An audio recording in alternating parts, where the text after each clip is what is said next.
Welcome to Lifeline Baptist Church Sunday evening Bible study. We are studying in John, the Gospel of John, and we're in chapters 18 and 19, which I consider as one unit and one story. It is about the arrest, the trial, and the crucifixion of Jesus Christ. Jesus of Nazareth is who they call him in this section of John.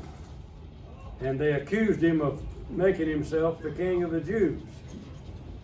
And I previously covered there's only 6 verses in there about the so-called trial of Jesus with the Jews. John really didn't give any time or words to that. Just 6 verses is all that it's about when Jesus was with the Jews. And they really meant to kill him, and of course that meant a Roman trial, since they were saying that they didn't have the authority to execute anybody legally, but the Romans did. And so they had to make charges that Pontius Pilate would respect. And so that's what this is all about. I'm going to give you a review of the 18th chapter and go into the 19th. But here are 3 things that happened in these chapters.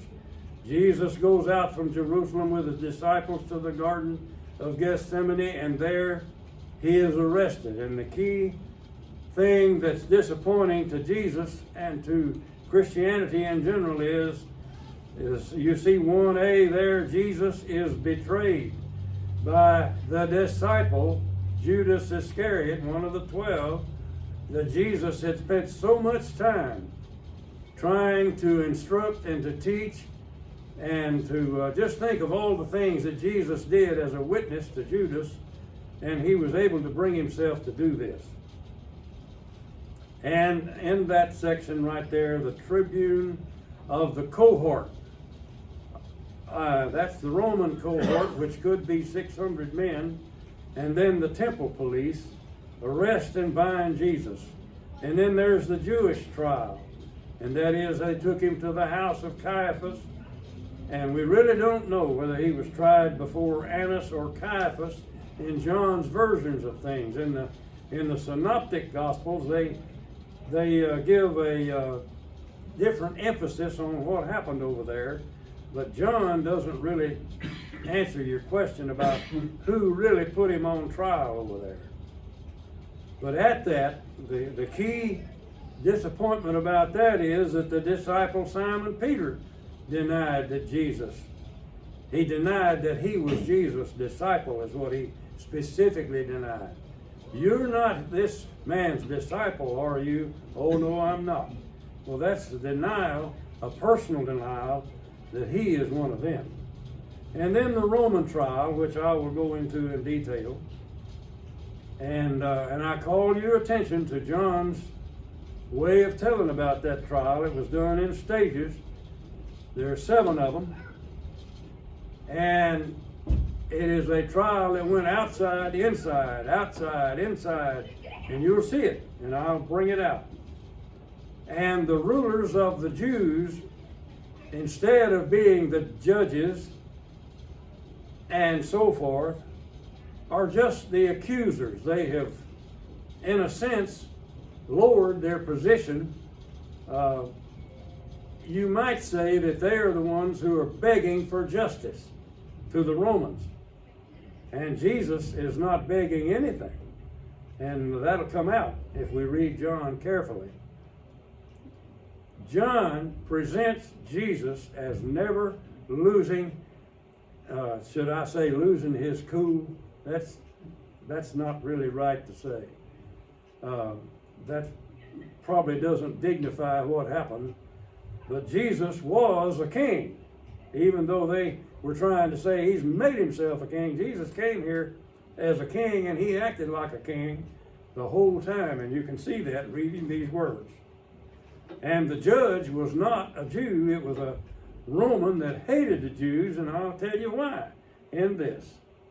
And of course, the accused is Jesus himself.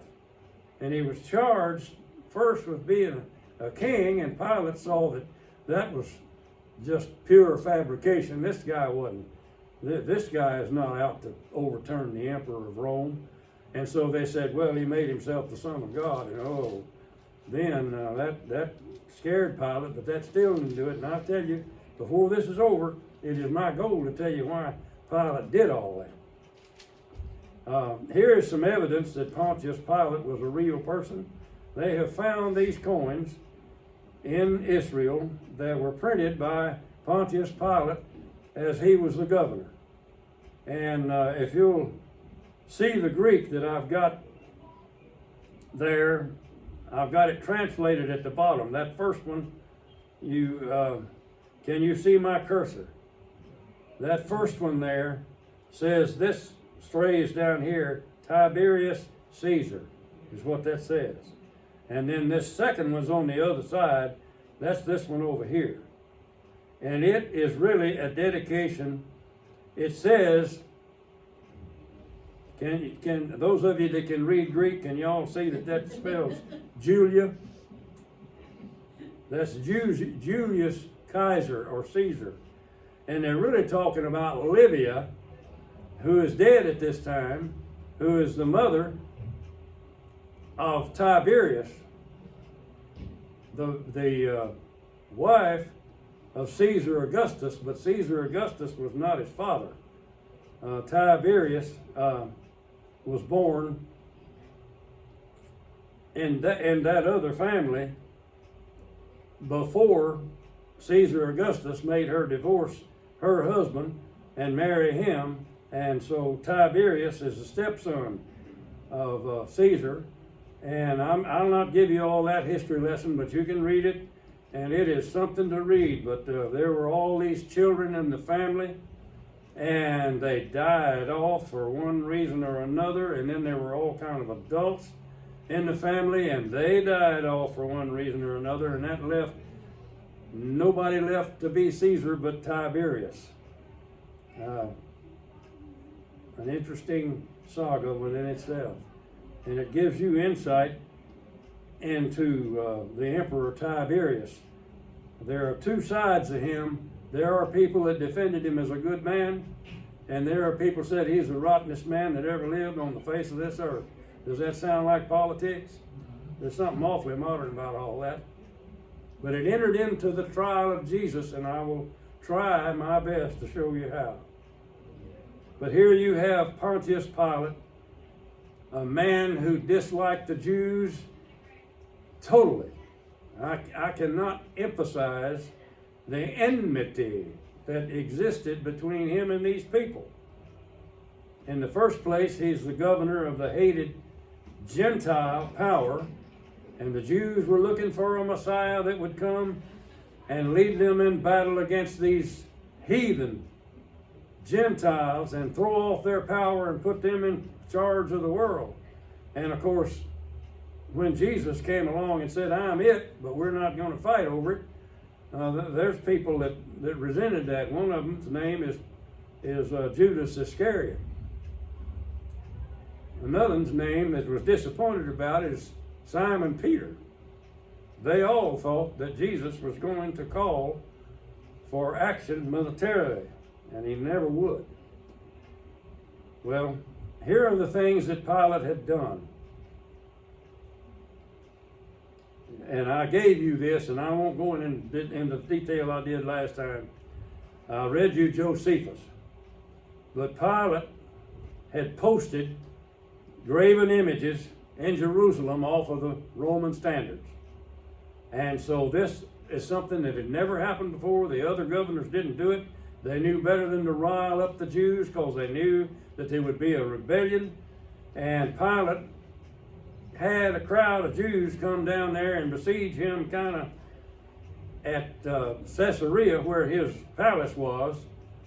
And he surrounded them with soldiers and threatened to kill them. And it says they laid down on the ground and they pulled their clothes down away from their throat and said, go on, kill us. It's fine.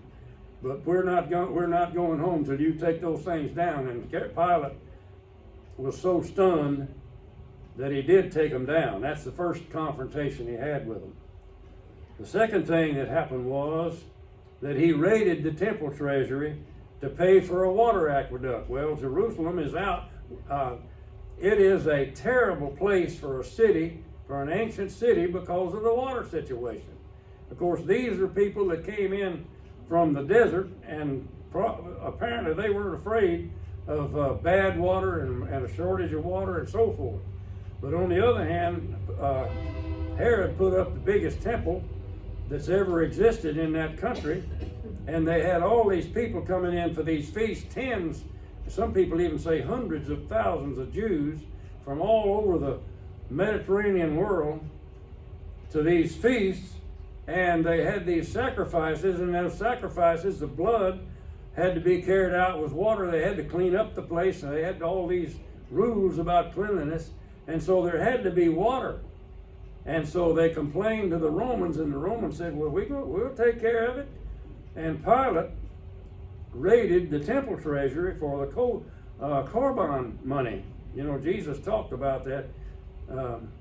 You people tithe, mint, anise, and cumin, and then you cheat with this. And this is the one.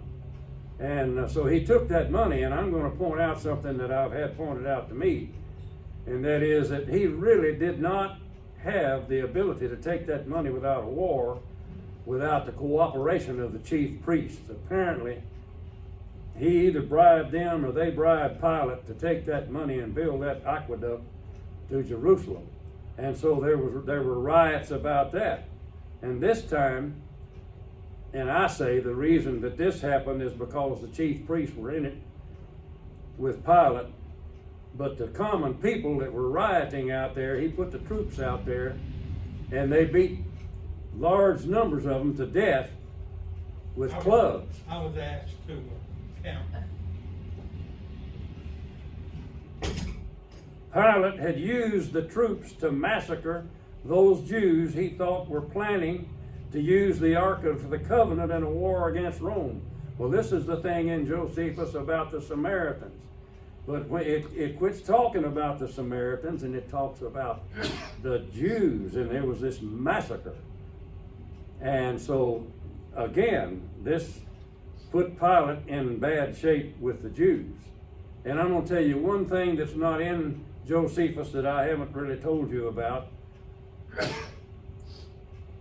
There is a writing from Alexandria, Egypt, about Pilate that says that he posted Roman symbolic golden shields down there at Caesarea. And the Jews who didn't want to be killed anymore complained to Tiberius, Caesar. And Caesar wrote him a letter and said, any more of this and you're done. That's my words, not his. But it's a historical record made that Tiberius wrote him a letter and threatened him with removal. And if anybody messed with Tiberius, removal might have meant pretty permanent removal.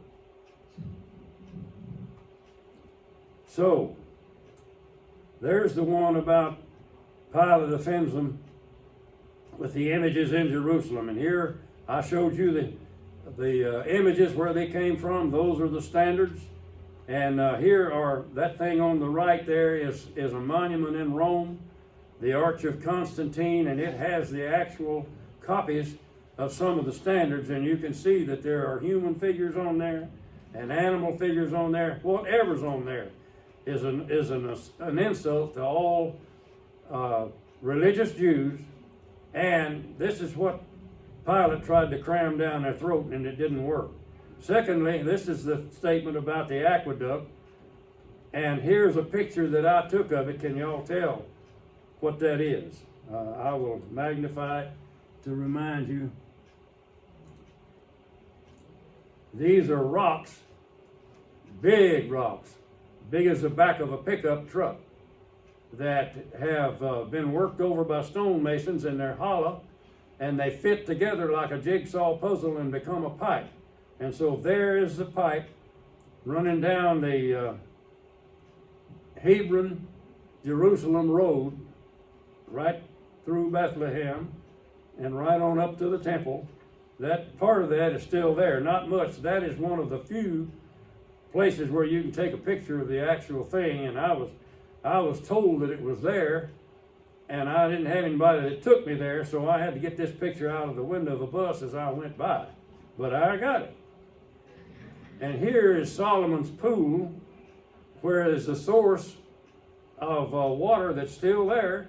And some people say that Solomon built this pool. I don't know who built it, but they say that this is the source of the water that was taken to Jerusalem to use at the temple.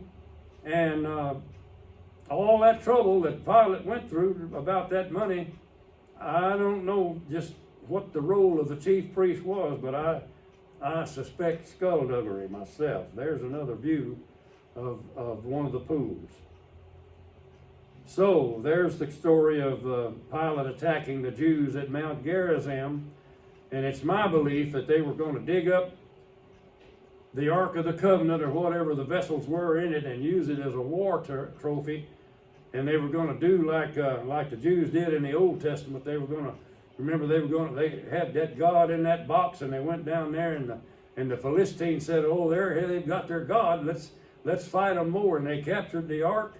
And they said, "Now we got their God. We got them beat." And it wasn't long until they were saying, "Oh, we got to give this thing back." And so they did. Well, that's what this is all about. And Philo of Alexandria is a historical Greek teacher of all kind of things, rhetoric for one thing. You remember there's a thing in Acts about a man from Alexandria trained in rhetoric that came, and Priscilla and Aquila, he was preaching the gospel of the baptism of John the Baptist, and Priscilla and Aquila, who'd been kicked out of Rome by Claudius. At the time of Claudius is 2 or 3 emperors past Tiberius, so that's on down the road in time. But Priscilla and Aquila took that man aside and instructed him in the way of Jesus, and he began, it says, he confounded the Jews with his words. Well, I think that that's evidence that Philo was his teacher. And Philo is the one that gave the story that Pilate had put those shields up, and that Tiberius had threatened him with removal. That's where we learn that. And so we're at the 18th chapter and the 29th verse now. And this starts the Roman trial. And remember, I told you that this has 7 elements. Number 1 is in front of you there. Pilate goes outside. So Pilate went outside to them and said, what accusation do you bring against this man? And they answered him, if this man were not doing evil, we would not have delivered him over to you. And so they think that they have got Pilate where all they've got to do is just bring a man down there and tell him to do away with him, and he'll say, okay, I will make you guys happy and it'll be fine and you don't have to bring any charges. Well, he surprised them. He said, what are the charges? And so they say, well, we don't need to bring any charges. We brought him over here to you, didn't we? Isn't that enough? Well, they were really insulting Pilate by doing that. And you notice that he insulted them. They said, well, we're the chief priest of the Jews. We're the rulers of the Jews, and we brought you this man. And he says, well, you better bring some charges if you want me to do anything. So Pilate said to them, take him yourselves and judge him by your own law. And the Jews said to him, it is not lawful for us to put anyone to death. Well, John uses that statement to tell you something. You see in verse 32, what John is telling you, this is to fulfill the word that Jesus had spoken to show by what kind of death he was going to die. Well, Jesus kept telling them that the Son of Man must be lifted up. It appears in John in several places. Those of you that were in the 8th chapter of John this morning, if you read past the text of the Sunday school lesson area, you will come to a place where Jesus said that when the Son of Man is lifted up, you will know who he was. Well, that's what the resurrection is. That's what the Lord's Supper is all about. That's what the Catholic Church Mass is totally all about. It's a separation. I mean, it is a celebration or a remembrance. Jesus said, do this in remembrance of me. Do you remember what I told you a remembrance is? It has to do with that song that we've sung at times past. And that is, were you there? And a remembrance is that. It's as if you were there. You take part in the grief, but you also take part in the joy of the resurrection. Well, Jesus predicted this, and in verse 32, John calls the world's attention, without mistakes, that Jesus predicted this, and nobody else could have. So now we're at phase 2. Pilate goes inside. Verse 33. So Pilate entered his headquarters again and called Jesus and said to him, are you the king of the Jews? Well, you can know that they brought that up. And the reason they brought it up is that a religious accusation is not something that they could get by Pilate. They had to have something that was against the Roman law. And anybody that made himself a king in the Roman Empire was breaking a law that would cause Caesar to put him to death. I mean, it was a capital punishment. A man that did that was doomed to die if he was found up in a Roman court. Are you the king of the Jews? If Jesus had said yes, it would have been over. He didn't do that. Jesus answered, do you say this of your own accord? Or did others say it to you about me? In other words, they're saying that I've been angling for that, but I haven't said it. There's also going to come up here about witnesses. And this is really a question for Pilate to handle here. When he said, do you say this? What he's saying is that somebody is bringing a capital charge against me for which I can be killed. So who has said it? Who is the witness that is appearing against me? Is it you? And so there it is. So Pilate in the 35th verse answered, am I a Jew? Well, now Pilate's back, Jesus is back Pilate's ears up. Jesus more or less asked, who is accusing me of this? You? And he said, am I a Jew? That's another way of him saying, am I as big a fool as they are? Don't you take me for a fool. Am I a Jew? Your own nation and the chief priests have delivered you over to me. What have you done? Well, the question, that's a good question. They say that the man needs to be executed because he's made himself the king of the Jews. And Jesus says, who says? You? And so he says, well, what have you done then? That's a good question. Jesus answered, my kingdom is not of this world. If my kingdom were of this world, my servants would have been fighting that I might not be delivered over to the Jews, but my kingdom is not from the world. Well, Pilate wasn't a Jew, but he had sense enough to understand that anybody that could say those words, you might not understand what it was, but you could understand that he's not raising an army and he hadn't got one.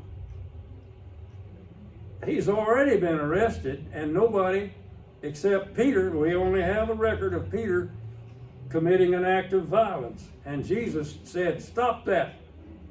And he told those arresting officers, there's not going to be any trouble. Let these men go.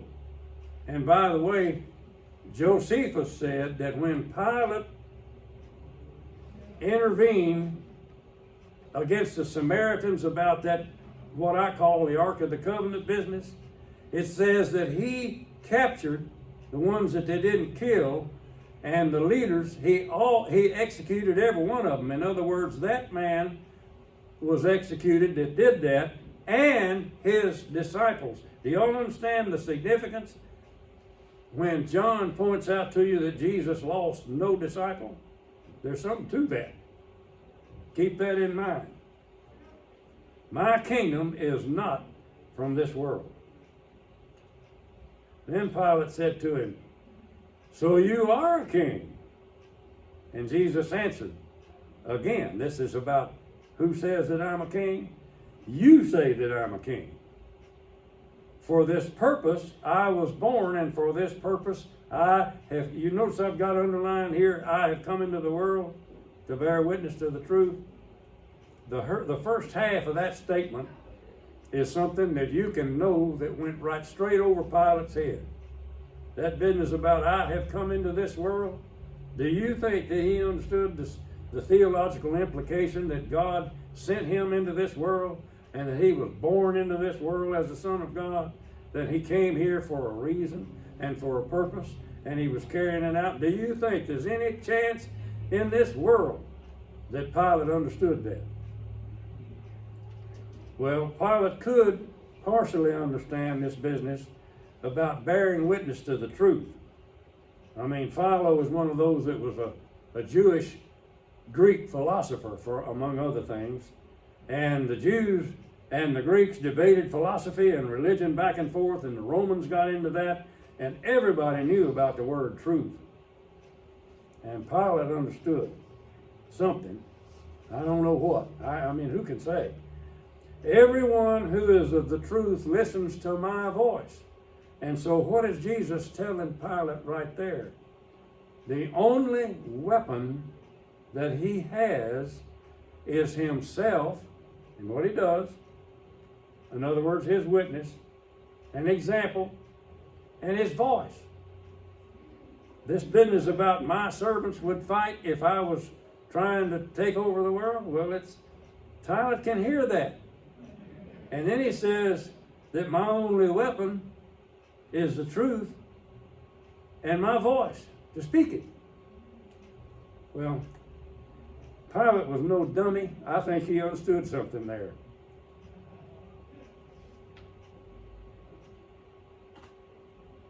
So now we're at phase 3. Pilate goes back outside.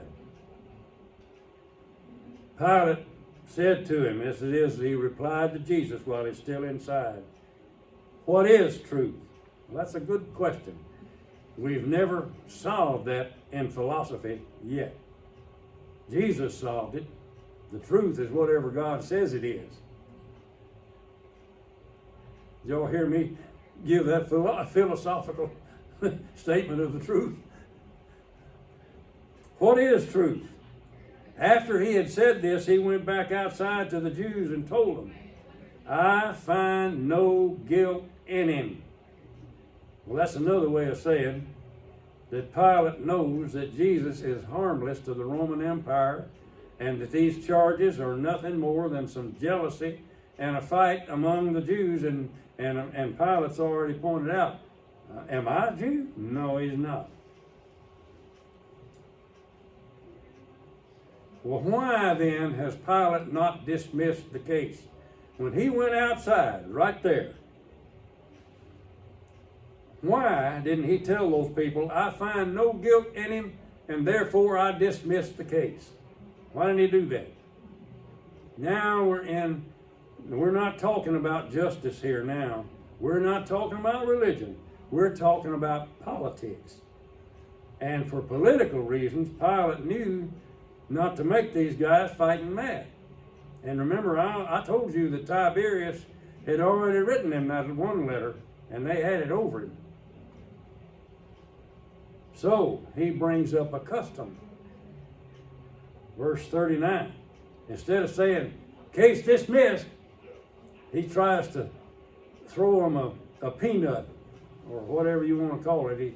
It's like riding down a parade and throwing children candy. He threw him some candy. You have a custom that I should release one man to you at Passover. So do you want me to release to you the King of the Jews? And now they cried out again, not this man, but Barabbas. Now Barabbas was a robber. Well, I've got 3 other translations here about what that word means that describes Barabbas. And remember, these Greek words sometimes have got 15 or 20 meanings, and the translators have to take a choice. Which one is it? And so the ESV translated it robber. You see the NIV there? I've got it underlined. They say that it means that he had taken part in an uprising. In other words, he's a revolutionary. And the CSB says that he was a revolutionary. They just used the word. And then the New King James says that he was a robber. That goes back to the old King James. Well, whatever it was, the word meant, he was a bad man. And does it sound like to you that he had broken the Roman laws and that Pilate ought to have been interested in putting him to death? In other words, he knows that Jesus is innocent, and this man is not only guilty, but this man has threatened Pilate's position by raising an uprising among the Jews as if he were the Messiah. Do y'all get the irony of this? And there's another irony that's not brought out very often, but that is that there are ancient texts that go back further than anything that existed. When I say existed, that's the wrong word. There are texts that have been discovered since they translated the King James. And some of those texts say that the man wasn't, that his name was not just Barabbas, which is a nickname really. It means the son of the master. You could even translate that son of God. But his name was Jesus, just like Jesus. And then the other part of it was, remember that Barabbas means the son of the father, or the son of the master, or the son of the rabbi, so forth. So the man's name was Jesus, the son of the master. Well, do y'all see here that John is showing you that there's two guys, and the Jews have brought up the other Messiah, the one that the Romans are should kill, because he actually did kill people. He was a murderer. I don't think I saw that in any of those translations. But when you have an uprising, what the uprising is a murderous thing that kills people. So contrast the two that are brought up here. So how is it that the priest came up with this about releasing Barabbas? Well, that's a guess. And the best guess that I've discovered is that they had put out the word that they were going to demand that Pilate let somebody loose at the Passover, and that it be Barabbas. And so Barabbas' soldiers, the revolutionaries, the ones that had broken the law, the ones that were the enemies of Rome, that if Rome could identify them, they would kill them and crucify them. They were there, and they are the ones that started yelling for Barabbas. But we also know from the scripture that the chief priests were in on it. I'll point this out in another slide if I have time. But you have a custom that I should release one man for you at the Passover. So do you want me to release you, the King of the Jews? And they cried out, not this man, but Barabbas. Now Barabbas was a robber, and I've explained to you that he was more than a robber. And here's Josephus. I thought I'd show you the picture and give you a better explanation of who he was. Josephus was the commander of the Jewish army in Galilee during the Jewish revolt, starting in AD 67. And this is the revolt where the Romans tore down the temple in 70 AD. Y'all got it straight now who that man was? That's Josephus. And he surrendered and became a prisoner of the Romans. And when they hauled him in front of Vespasian, he said to Vespasian, I have discerned from the scriptures and by revelation from God that you will be the next emperor of Rome. And that happened that year. And so the emperor, the new emperor, decided that I need this man on my side. And so that's how he came to be an important writer for the Jewish history. He was paid by the Romans to write the history of the Jews. Now, the first history that he wrote, and I've really not quoted much from it, it's about the same as Antiquities about Pilate. But the first one was Wars of the Jews, and that gave all the wars that the Jews were in that we know about. And Josephus is the only source for some of that. It does not necessarily conflict with what's in the Old Testament. It just magnifies it for us. And then the Antiquities of the Jews was written along about the time that John was written. I think I've got it down there that it was, the Antiquities was written in about AD 94, and John is written somewhere in that time. I don't think anybody knows exactly when. But anyway, that's who this man is. Y'all got any questions about him?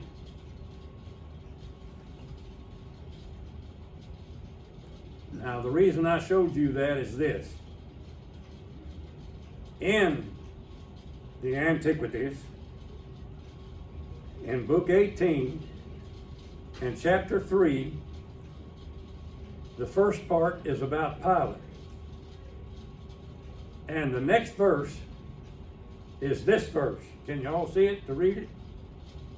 Now there was about this time Jesus, a wise man, if it be lawful to call him a man, for he was a doer of wonderful works, a teacher of such men as receive the truth with pleasure. Y'all hear John and Josephus saying the same thing about the truth and Jesus? He drew over to him both many of the Jews and many of the Gentiles. He was the Christ. And when Pilate, at the suggestion of the principal men amongst us, had condemned him to the cross, those that loved him at the first did not forsake him. All right, now, is this a condemnation of the Jewish people or the principal men amongst us? That's obvious, is it not? That's what John says too. The synoptics tell it in such a way that it condemns the Jews. John does not. And there are the things that are in the synoptics that just absolutely make the Jews look terrible. John didn't put it that way. John tells us that the principal men are the ones that crucified Jesus. And Josephus says that those that were with Jesus didn't forsake him. Well, John doesn't go that far. He says that they held back, but then they were still there at the resurrection, weren't they? So that's all running together. For he appeared to them alive again the third day, as the divine prophets had foretold these and 10,000 other wonderful things concerning him. Well, y'all think the Jews believe that? No, that's the most disputed thing in Josephus right there. They say that Philo or some of those Christians put that in there. Well, I don't know that Philo was a Christian either. I don't know. And the tribe of Christians so named from him are not extinct at this day. Y'all find that interesting? Y'all didn't know that's in there, did you? Well, we don't study Josephus in Sunday school. But I pointed out to you that in John, he does not condemn the Jewish people as a people.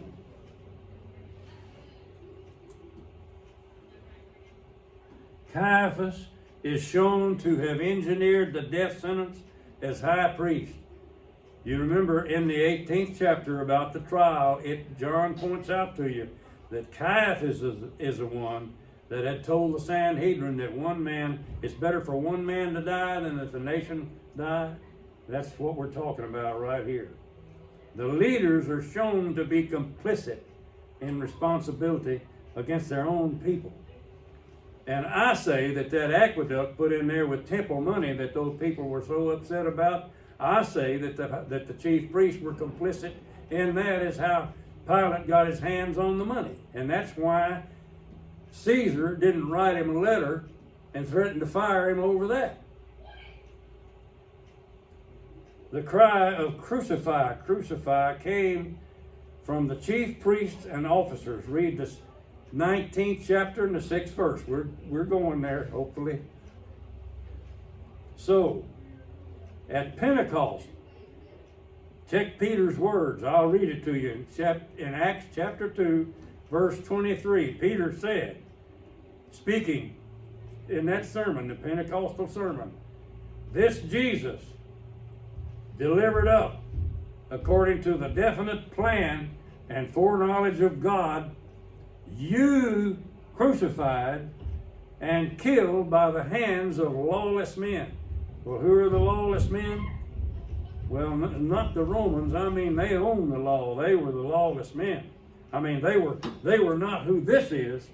They killed that man according to their law. They tortured him according to their law. So who's lawless? John is laying it on the same people that Josephus did, our chief men. You nailed to a cross by the hands of godless men and put him to death. That's in the New American Standard of 2020. Mark 15:16. This is the anchor of the synoptics about this. And the soldiers led him away inside the palace. That is the governor's headquarters. Now that word palace right there is why a lot of people think that this trial took place down in Herod's palace. You remember all those pictures I showed you? That is the governor's headquarters. Well, his headquarters were over at Fortress Antonia, so this is a debate going on. I can't solve it. And they called together the whole battalion. Well, there's the cohort. That's the battalion is the name for cohort. The same 600 men that were called out to arrest Jesus, now they've been called out in the fort. And they clothed him in a purple cloak and twisted together a crown of thorns. They put it on him. And they began to salute him. Hail, King of the Jews! And they were striking his head with a reed. Well, that is I think I would have translated that a piece of cane. Y'all ever hit anybody with a piece of bamboo? You'd probably go to jail. They were striking his head with a reed and spitting on him and kneeling down in homage to him. And when they had mocked him, they stripped him of the purple cloak and put his own clothes back on him. That word's not in there. I think they might have put it on him. They put his clothes back on him. And they led him out to crucify him. Well, it says in John that they whipped him, and they would have taken his clothes off and whipped him on his bare skin. The Romans had a way of whipping men, and y'all probably don't even want to hear this, but they sometimes whipped a man until literally his intestines were hanging out. And they whipped him across his back, and that would whoop around and break his ribs and so forth. I said whoop. You understand why I said whoop and not whip? Yeah, when you whoop a man, he's whipped. This is the floor in Fortress Antonia, or where it was, that some people call the pavement. And it's been preserved, and I've showed you a picture of it, and I'm going to show you a different one. I made these pictures in a hurry and with no special lighting and no equipment. This is fast film. I was using the best film that money would buy in fast film, and that was dim light. And so I got that picture, and that's the pavement right there. And on the right there is a picture I took holding the camera straight at the ground. And you can tell a little bit of it, can you? All right, well, this is the lithostratos is the name they call it, and it means the pavement. And that right there is known in history as the King's Game. And this is a better picture of it. You see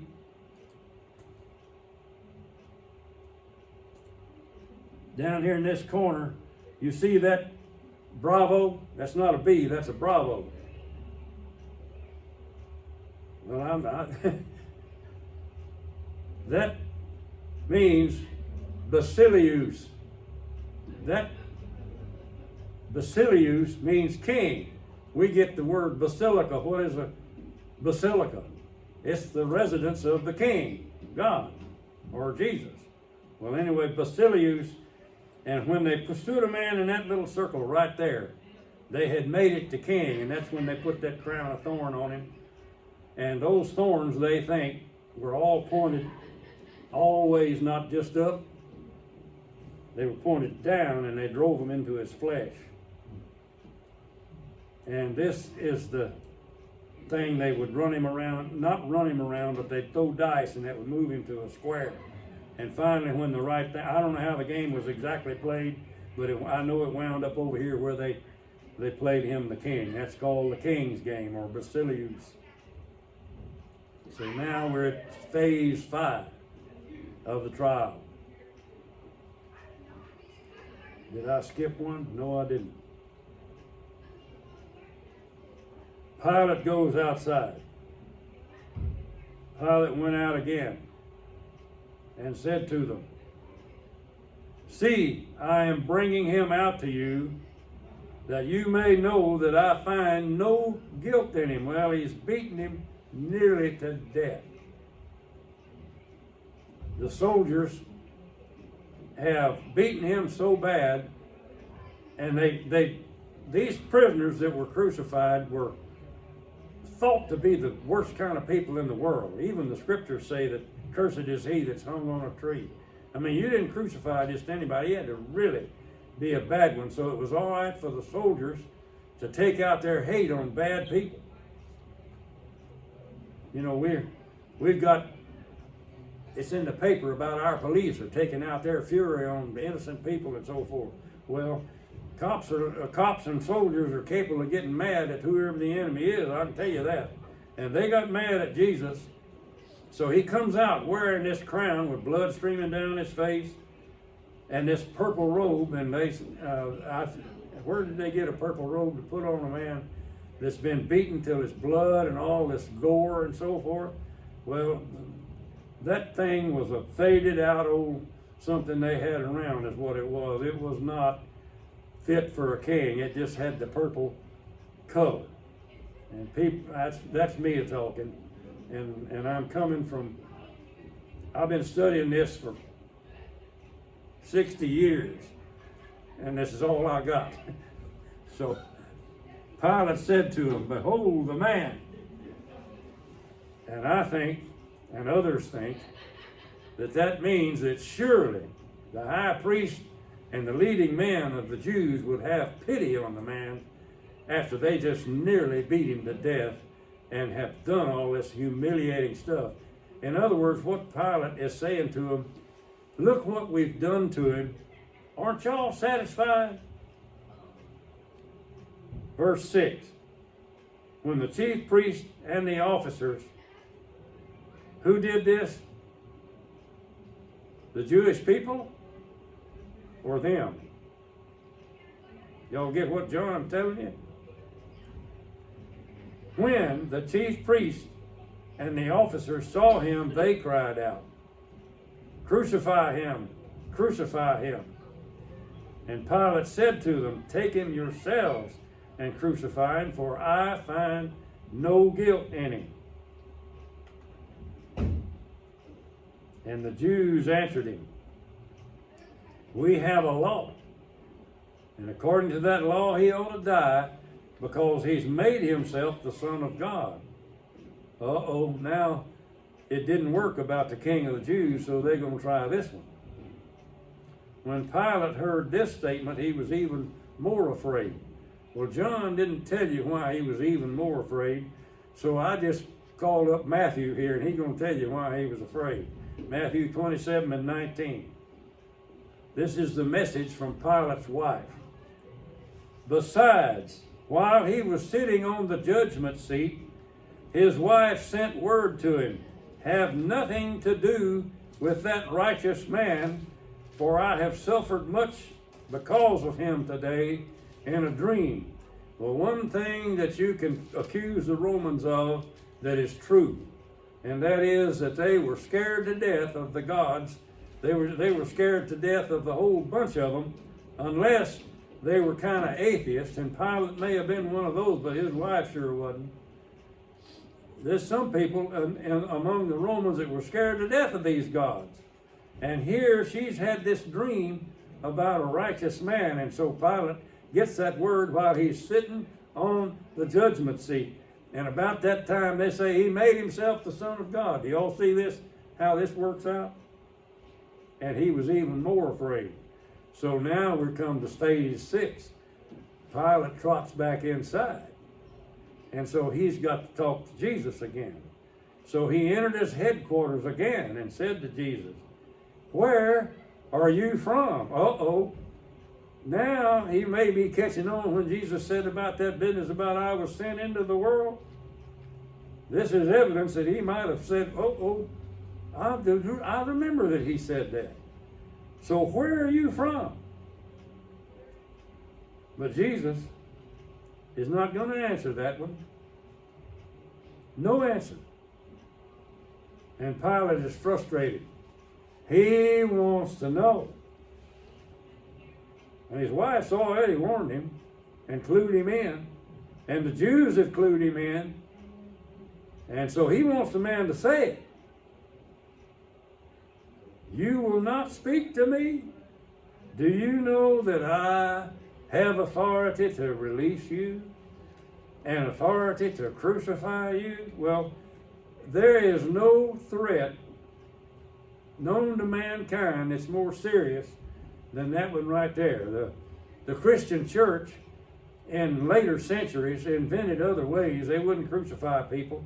They'd burn them at the stake if they disagreed with them. That was more humane. It's just to burn them alive. Well, here's the threat to Jesus. I have the authority to release you, and I have the authority to crucify you. And so how does Jesus handle that? Well, that's an interesting thing. Everything in here is interesting. We ought to study it. I haven't run out of interest in it from studying it for 60 years. Of course, I admit I'm different.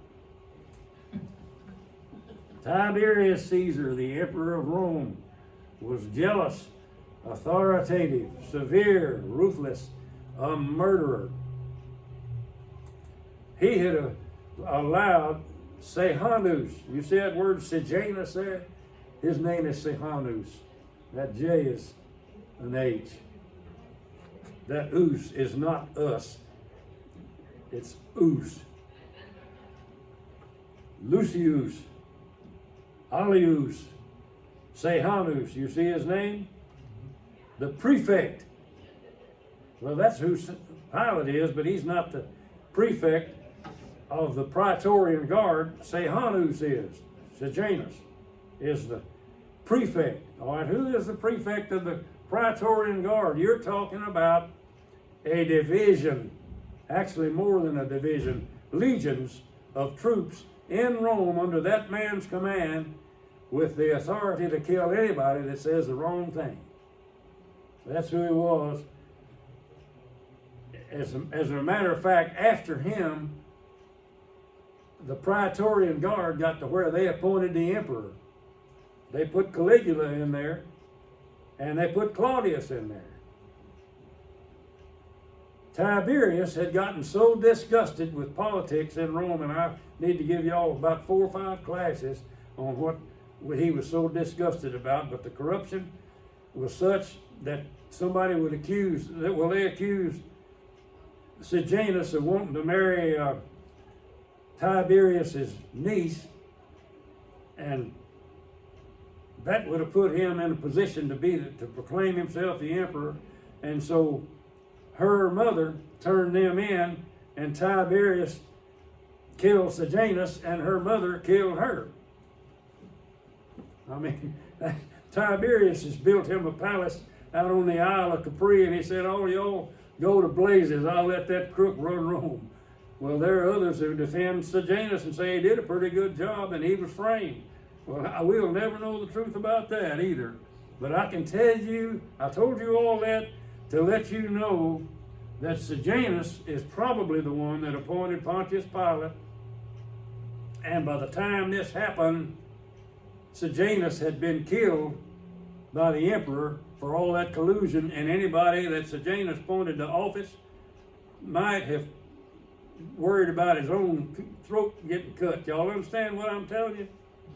They had Pilate literally over a barrel. I don't know what that means, but whatever it means, he was in trouble with the Jews, and they had him.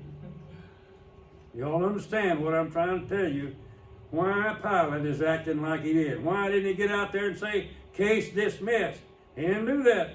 His wife sent a warning. Don't have anything to do with it. That's a righteous man, and he knew it. And then they told him, this man's made himself the Son of God. And so he goes in there and bawls Jesus out and said, "Don't you know that I've got the authority to crucify you?" Well, what did Jesus say? Pilate said to him, "You will not speak to me? Do you not know that I have authority to release you and authority to crucify you?" And Jesus answered him. And this is how John shows you that Jesus really was a king, and he never acted any way different. He did not knuckle under to that man's threat. Do y'all understand that there is no knuckling under here? There's no turning the other cheek, sort of. This is the way a king acts. You would have no authority over me at all unless it had been given you from above. In other words, you don't have any authority. Somebody has authority, but it's sure not you. All you are is a flunky. I'm not trying to put words in Jesus' mouth, but I guarantee you that Pilate had sense enough to know that he'd been put in his place with this. Therefore, he who delivered me over to you has the greater sin. Now John is putting it back on who? The Jewish people? No. The leaders of the Jews. Y'all get this? Well, what does from above mean? I've studied that word a little bit. I'll give you some of it. You see there that the word is anothen, and it means the highest or the earliest. It means, in the King James, it's translated from above. And it's also translated in another place from the very first. This is talking about Genesis. And that really, when it says in the beginning, it means from above. Same word. Only remember that the Old Testament wasn't written in Greek. So it's not the same word, but it's the same phrase. Well, from top to bottom, there's places where it says, for some times past, they use that. And it means when Jesus told Nicodemus, you got to be born again, that word translates from above, same word. Or born from the beginning. Jesus said to Nicodemus, you got to be born from the beginning. And I've got a list of scriptures, and I'll give you a review. If Lord willing, we'll handle that review next week about all that. But there are the usages of that word in the scripture, and it's an interesting study. And so we come to number 7. Pilate goes outside. And from then on, Pilate sought to release him. But the Jews cried out, if you release this man, you are not Caesar's friend. Everyone who makes himself a king opposes Caesar. There it is.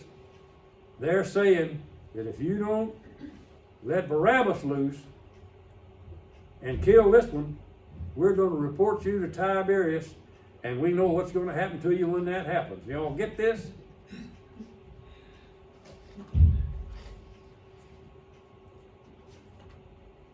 So when Pilate heard these words, now you know what they mean, right? Do y'all understand those words? Well, do y'all understand that the man was in a trap? and they were threatening him with his very life. So when he heard these words, he brought Jesus out and sat down on the judgment seat. And remember, Matthew said that while he was on the judgment seat, he got that warning from his wife. Well, I say that he probably sat down more times than we know, but we know he sat down this time. He sat down on the judgment seat at a place called the stone pavement. Remember, I showed you a picture of what that might be, where that king game is? That's the lithostratos. That's the stone pavement, they think. Can't prove it. Now it was the day of the preparation of the Passover, is about the 6th hour. And he said to the Jews, behold your king. Well, the day of preparation is while those Jewish people that don't know what's going on here, that John is more or less saying they didn't do it, they are slaughtering their lambs for the Passover, shedding their blood. And here's Jesus. Away with him, crucify him. And Pilate said, shall I crucify your king? We have no king but Caesar. Who pronounced that judgment on the Jewish people? Their priests. Y'all get the importance of that phrase in John. We have no king but Caesar. The Jews believed that they had a king, and it was God. So he delivered him over to them to be crucified, so they took Jesus. And we will begin there next week. What are your questions?